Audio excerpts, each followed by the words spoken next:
ఎండాకాలం మే వెళ్ళిపోయి జూన్ 12 దాకా సాధారణంగా మండుటెండలు ఉంటాయి. అట్లాంటిది మే 15, 20 దగ్గర నుంచినే వర్షాలు కుమ్మడం బిగించేసి కుండపోత వర్షాలు వర్షాకాలాన్ని తలపించినటువంటి పరిస్థితి. ఆల్రెడీ ఇంకో పక్క నైరుతి ఋతుపవనాలు కేరళను తాకేసినాయి అన్నటువంటిది ఇంకొకటి.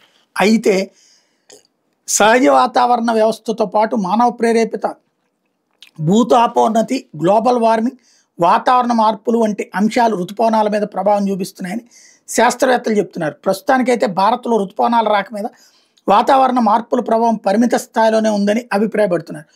జూన్ 2వ తేదీ దాకా ఋతుపవనాలు ఇదే వేగంతో విస్తరిస్తాయని వాతావరణ శాఖ అంచనా ఇస్తోంది. మహారాష్ట్ర, తూర్పు భారతాన్ని త్వరగా చుట్టుముట్టాక వేగం తగ్గిపోతుందట. గతంలో మాదిరే వేగం నెమ్మదించి మెల్లిగా ఋతుపవనాలు ముందుకు సాగుతాయట. మధ్యస్థాయి ఎత్తులో పొడి వాతావరణం ఏర్పడటంతో జూన్ మొదటి వారం నుంచి తర్వాత వర్షాలు తగ్గుముఖం పడతాయట. తరచూ వర్షాలు పడే అవకాశాలు సన్నగిలుతాయట.